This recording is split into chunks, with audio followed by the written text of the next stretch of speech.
pembangunan zona integritas BKPSDM Kota Bontang yang dirangkai dengan pimpinan teknis HCDP Human Capital Development Plan yang nanti insya Allah berkenan dari Bappenas Pusbidi Klaten akan menjadi narasumber kita.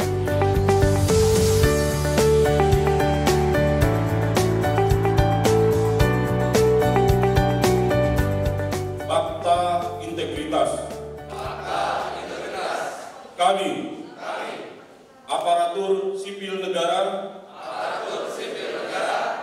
Badan Kepegawaian dan Pengembangan SDM Kota Bontang menyatakan satu, berperan secara proaktif dalam upaya pencegahan dan pemberantasan korupsi, kolusi dan nepotisme, serta tidak melibatkan diri dalam perbuatan tercela. Dua, tidak meminta atau menerima pemberian secara langsung maupun tidak langsung berupa suap, hadiah, bantuan atau bentuk lainnya yang tidak sesuai dengan ketentuan yang berlaku. Tiga, bersikap transparan, jujur, objektif, dan akuntabel dalam melaksanakan tugas. Empat, menghindari pertentangan kepentingan dalam pelaksanaan tugas.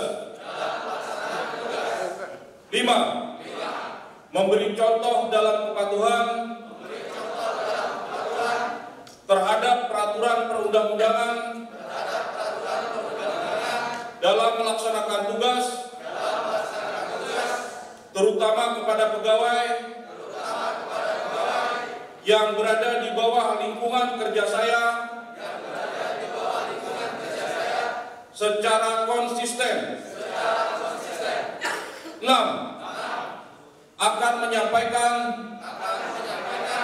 informasi penyimpangan integritas di Badan Kepegawaian dan Pengembangan SDM Kota Bontang serta turut menjaga kerahasiaan saksi atas pelanggaran peraturan yang dilaporkan. 7. Bila saya melanggar hal-hal tersebut di atas, saya siap menghadapi konsekuensinya.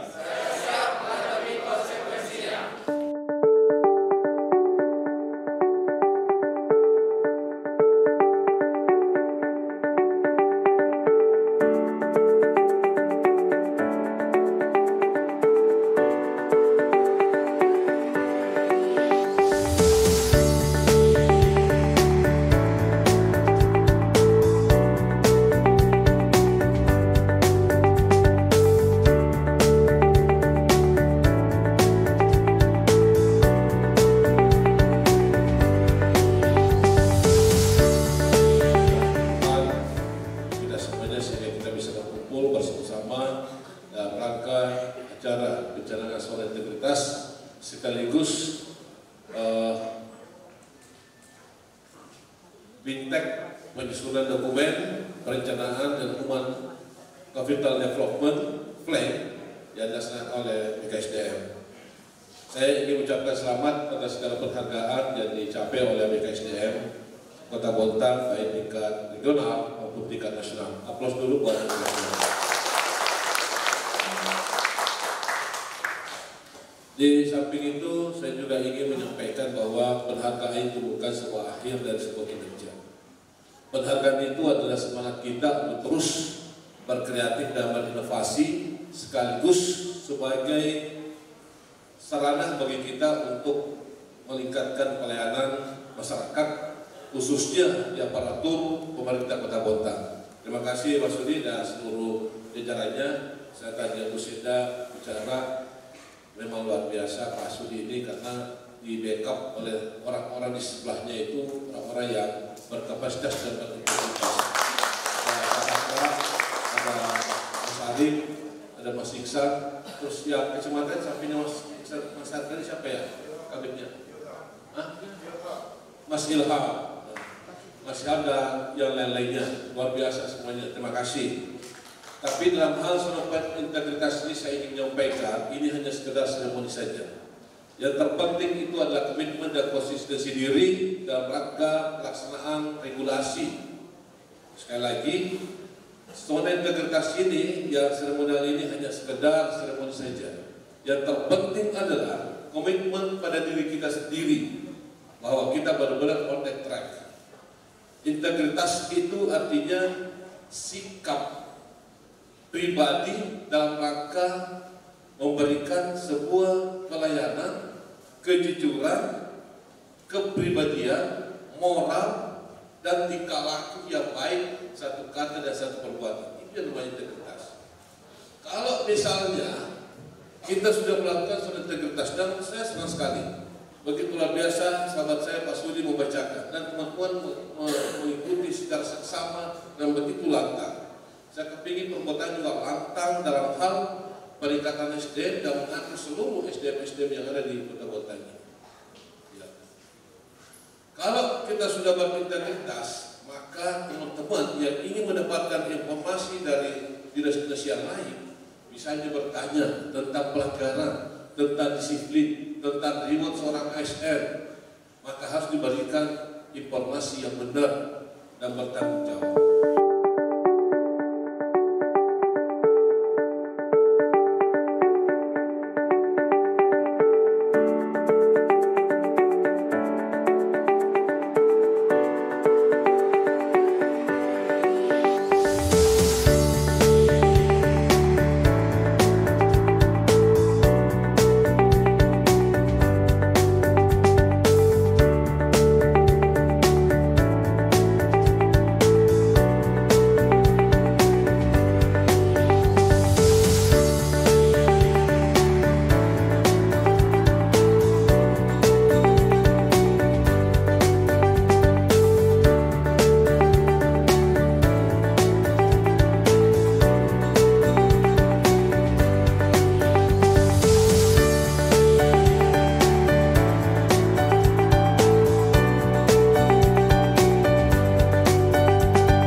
Izinkan saya memulai.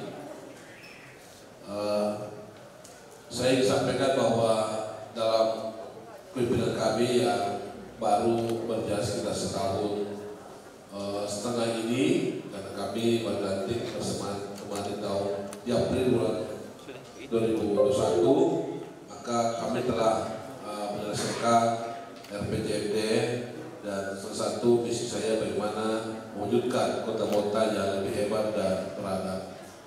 Misinya adalah bagaimana membangun kota-kota yang harmoni, berkelanjutan, berdaya saing, dan sejahtera.